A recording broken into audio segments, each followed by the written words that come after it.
satu lagi yang sudah tersangka. Terakhir. DRL bertanya kan? Iya. Dan Sela Sauki apa itu katanya? Yang DRL katanya Ya, statusnya untuk- udah tersangka. untuk perkara yang dilaporkan ya oleh pelapornya sebenarnya inisialnya HH, yaitu kuasa hukum dari saudari S, ya, yang melaporkan saudara LL yang saat ini sudah status sebagai tersangka, ya. Penetapan tersangka untuk saudara LL itu ditetapkan tanggal 15 Desember 2025. Nah, untuk pemanggilan saudara LL sebagai tersangka itu sebenarnya dipanggil pada tanggal 23 Desember kemarin. Namun tidak hadir, tapi memberikan pemberitahuan untuk bersedia hadir pada tanggal 7 Januari. Jadi nanti ada di reschedule untuk pemeriksaannya ke tanggal 7 Januari. Nanti kalau tanggal 7 Januari tidak juga hadir, maka akan dilayangkan panggilan kedua. Ya. 7 Januari itu berarti kalaupun misalnya tidak datang Pak di tanggal 7 Januari, tindakan dari pihak Polda Metro Jaya apa Pak? Ya kita lihat nanti dari gimana dari kawan-kawan penyidik. Ya, yang pasti kalau nanti panggilan kedua dia tidak hadir, maka akan dikeluarkan surat perintah penjemputan pada tersangka. Ya. Oke, cukup. Cukup ya? Cukup. Oke, Pak. Tersangka itu atas laporan Dokter Samira yang mana Pak? Ya.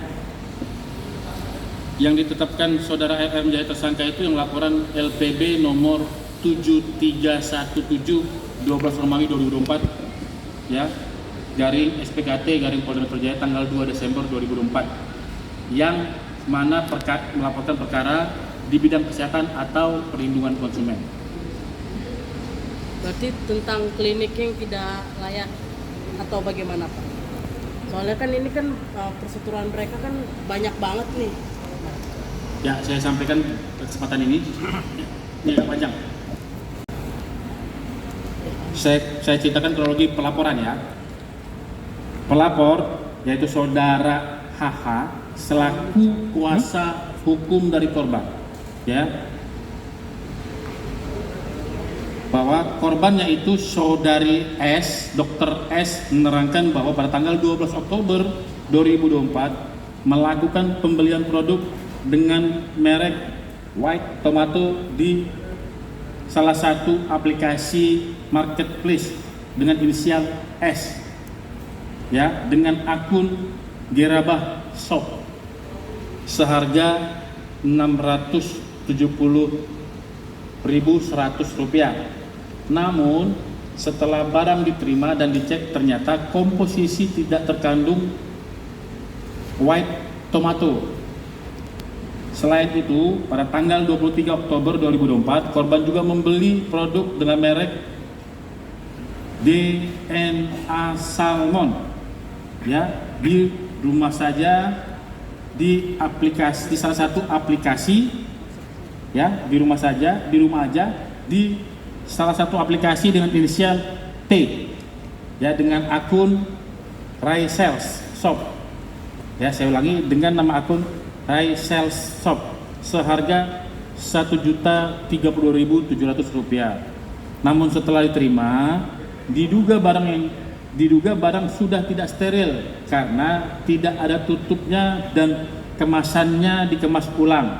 Selain itu, pada tanggal 2 November 2024, korban juga membeli produk dengan merek Miss V, ya, dengan merek Miss V Stem Cell by Athena Group melalui salah satu media marketplace dengan inisial S dengan akun God Desk Skin, ya, God Desk Skin by Athena seharga Rp922.000. Namun setelah barang tiba dicek ternyata produk tersebut repacking dari produk REQ Pink, ya, itu yang dilaporkan. Saya tidak bisa menyampaikan inisial karena ini yang sesuai dengan laporan, ya. Itu yang dilaporkan oleh saudari Dr. dengan inisial S melalui kuasa hukumnya saudara HH. Berarti ini hari Rabu adalah pemanggilan kedua dari untuk Richard Lee. Pemanggilan pertama yang di schedule. Oke. Jadi dia minta di schedule karena tanggal 23 dia tidak bisa hadir karena ada berhalangan, sehingga tanggal 7 Januari dia minta di schedule tanggal 7 Januari. Jadi kita lihat nanti kalau memang tanggal 7 ini tidak ada konfirmasi, maka penyidik akan melayangkan panggilan kedua. Kalau tidak diindahkan juga akan dilampirkan dengan surat perintah penjemputan. Surat perintah membawa.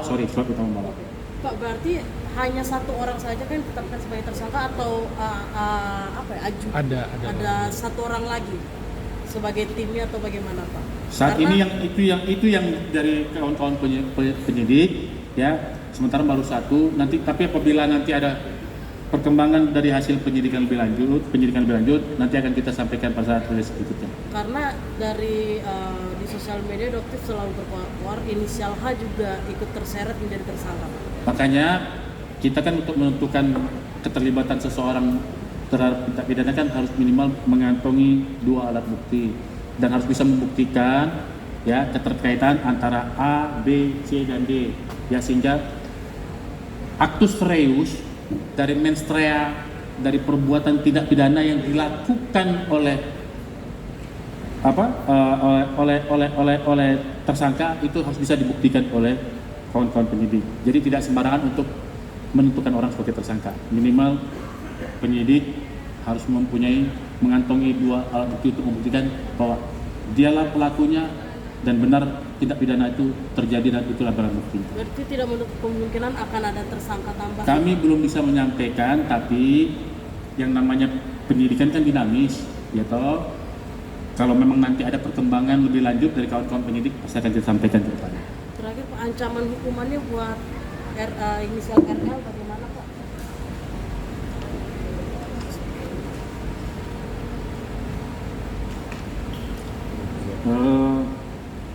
Tadi ya pasal yang dipersangkakan itu pasal 435 junto pasal 138 ayat 2 Undang-Undang Nomor 17 Tahun 2023 tentang kesehatan, dipidana dengan pidana penjara 12 tahun, paling lama 12 tahun, dan pidana denda paling banyak 5 miliar rupiah.